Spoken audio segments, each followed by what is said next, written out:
নমস্কার, আমি দুর্জয় রায়, প্রিয় দুর্জয় 37 ম্যাথ ইউটিউব চ্যানেলে আপনাদের সবাইকে স্বাগত। আজ আমি আলোচনা করব অনার্স প্রথম বর্ষের ক্যালকুলাস 1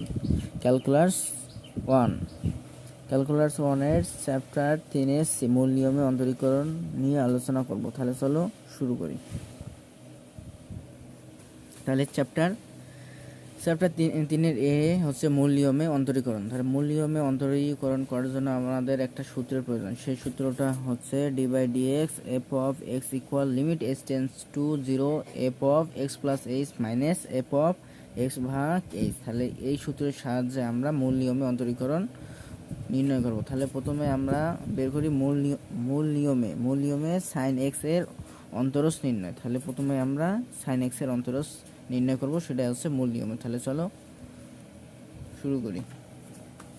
তাহলে আমরা নির্ণয় করব মূল নিয়মে sin x এর অন্তরজ নির্ণয়। তাহলে মূল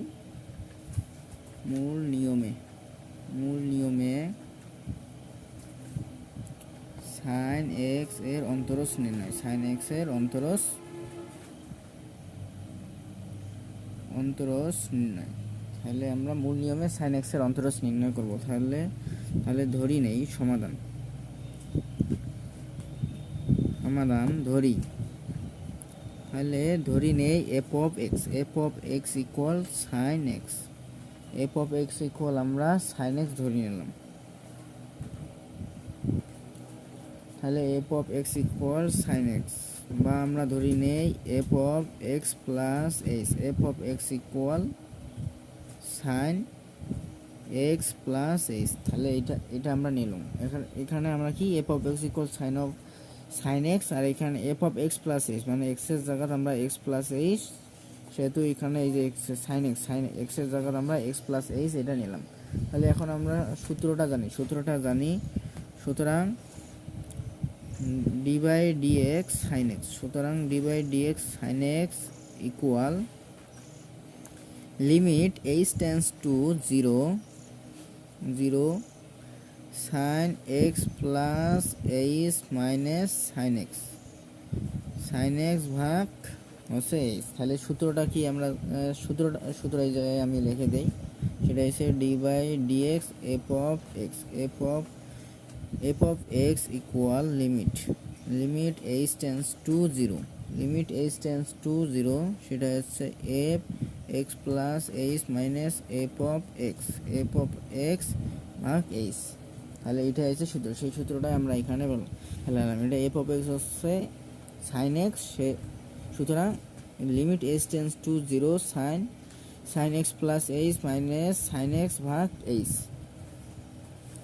এখন আমরা সলভ করব। তাহলে এখন সূত্র ফেলালাম, এখন আমরা সলভ করব। তাহলে লিমিট h tends to 0 এখানে একটা সূত্র বসে। সেই সূত্রটা হচ্ছে sin c minus sin d সূত্র পড়ে। তাহলে sin c minus sin d সূত্র হচ্ছে 2 cos c plus d। c বলতে এখানে হচ্ছে x plus h, c plus d বলতে এখানে x, c plus d ভাগ 2। তাহলে ভাগ এখানে 2 into sin c minus d। c বলতে হচ্ছে x plus h minus x ভাগ 2, আর এখানে ভাগ আছে বাই h দেওয়া আছে h, বা limit h tends to 0 2 cos এখানে থাকে হচ্ছে twice x plus h ভাগ 2 ইন্টু এখানে থাকে sin h ভাগ 2 ভাগ h থাকে, বা এখানে আমরা লিখতে পারি লিমিট h tends to 0 সেটা হচ্ছে cos twice x plus h ভাগ 2 ইন্টু এখানে sin h ভাগ 2 ভাগ h ভাগ 2। তাহলে এখানে h ভাগ 2 লেখা যায়। তাহলে এখানে h আছে, সেখানে আমরা h লিখলাম, আর এই 2টা যদি এখানে গুণ অবস্থায় আছে, এটা যদি ভাগ অবস্থায় করা যায় তাহলে এখানে 1/2। তাহলে এইভাবে এটাকে লেখা যায়।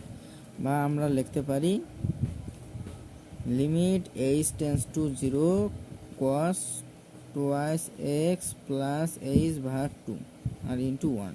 তাহলে আমরা এখানে একটা সূত্র জানি, সেই সূত্রটা হচ্ছে, সেটা মূল নিয়মে অন্তরসের একটা সূত্র জানি, সেটা হচ্ছে সাইন এক্স ভাগ এক্স ইকুয়াল 1। এটা আমরা জানি। তাহলে এখন আমরা এখানে সাইন এক্স ভাগ এক্স, এখানে সাইন এইচ ভাগ 2 হচ্ছে এক্স ভাগ এক্স ইকুয়াল হচ্ছে 1। সেহেতু ইকুয়াল আমরা লিখতে পারি সাইন এইচ ভাগ 2 ভাগ এইচ ভাগ 2 আমরা লিখতে পারি 1। তাহলে 1 এখানে বসাইলাম। এখন আমরা লিমিট এইচ এর মান আমরা বসে দেই। তাহলে যদি এখানে এইচ এর মান বসে দেওয়া যায়, তাহলে এখানে হয় cos 2x প্লাস এইচ এর মান হচ্ছে 0 ভাগ 2 ইকুয়াল আমরা লিখতে পারি cos x। এখানে cos x কিভাবে লেখা যায়, এই যে 2 আর 2 কাটা গেলে শুধু এখানে থাকে x, এটা হচ্ছে cos x। তাহলে মূল নিয়মের sin x এর অ্যান্সার হচ্ছে cos x, sin x এর অন্তরীকরণ হচ্ছে cos x। তাহলে এটা হচ্ছে অ্যান্সার। এখন আমরা করব মূল নিয়মে ই টু দি পাওয়ার x এর অন্তরজ নির্ণয়। তাহলে আমরা এখন এটা করব মূল নিয়মে ই টু দি পাওয়ার x এর অন্তরজ নির্ণয়। তাহলে সমাধান, এটা আমরা এখন সমাধান করব।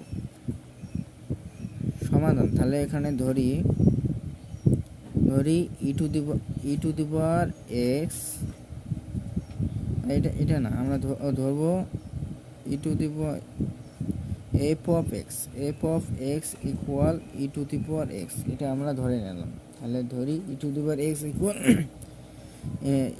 f of x equal e to the power x বা f of x plus h equal আমরা লিখতে পারি e to the power x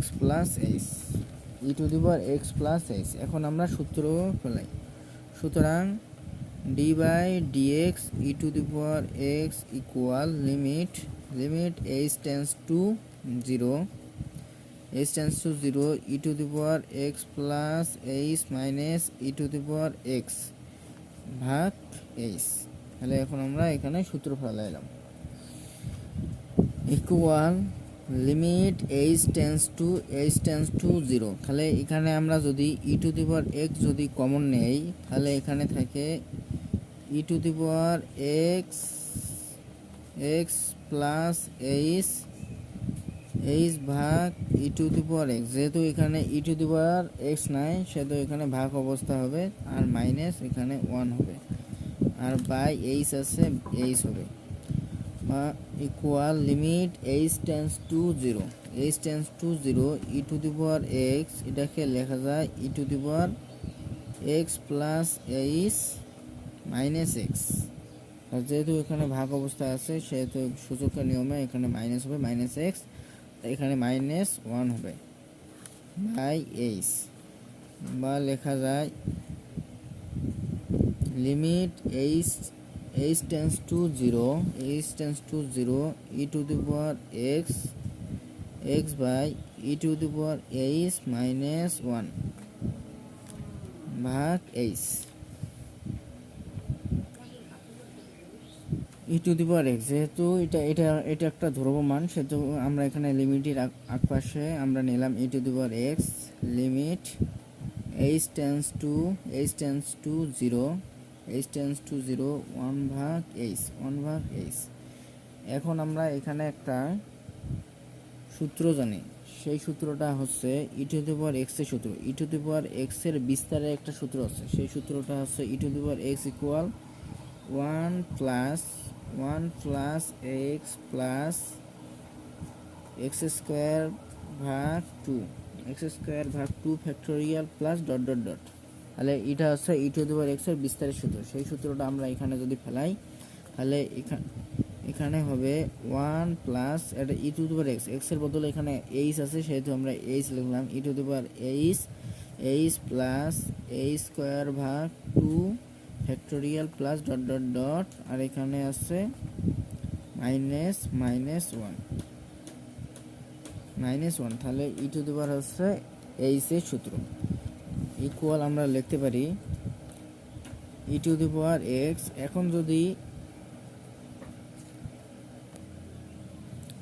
এখন আমরা 1 ভাগ এইচটা এখানে গুণ করে দেব। তাহলে 1 ভাগ এইচটা যদি আগে গুণ করে দেই, তারপরে আমরা লিমিটের মান বসাবো। তাহলে এখানে limit h tends to 0।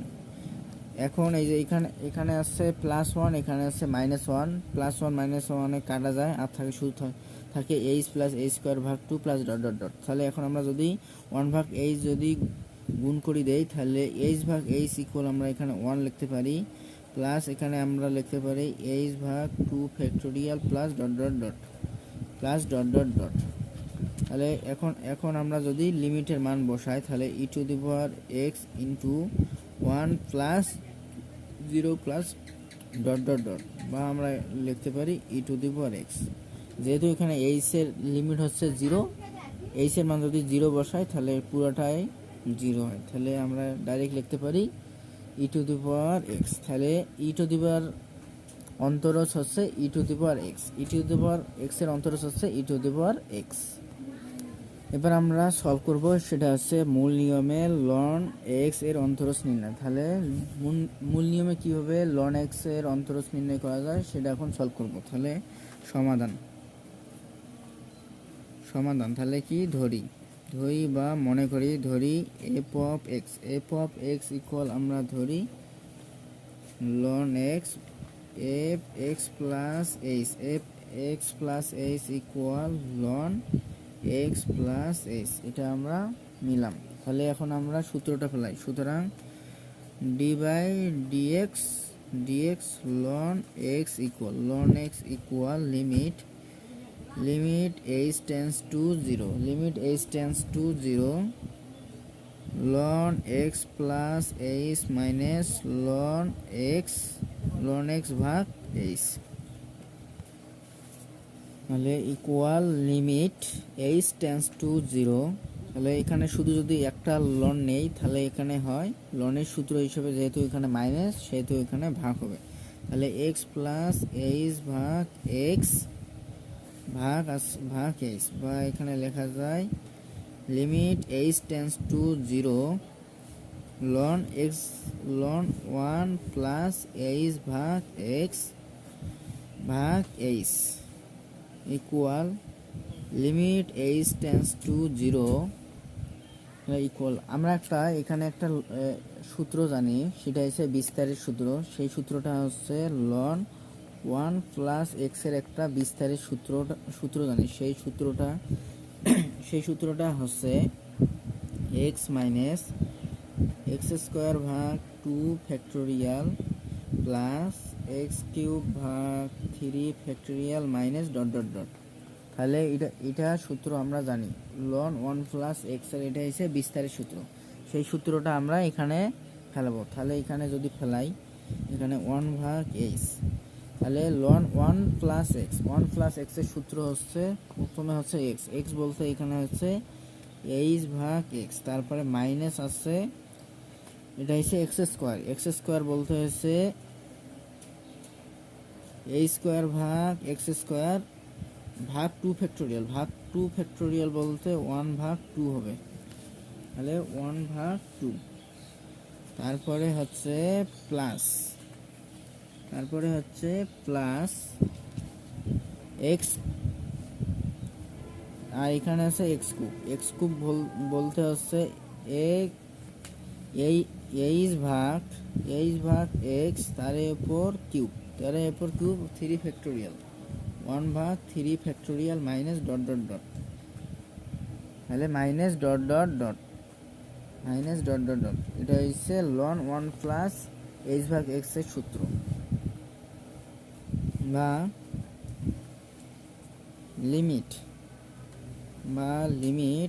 h tends to 0। এখন 1 ভাগ h যদি এখানে গুণ করে দেওয়া যায়, তাহলে h ইন্টু h কাটা গেলে থাকে 1 ভাগ x, আর মাইনাস এখানে হচ্ছে h², তাহলে 1 ভাগ 2 h ভাগ x²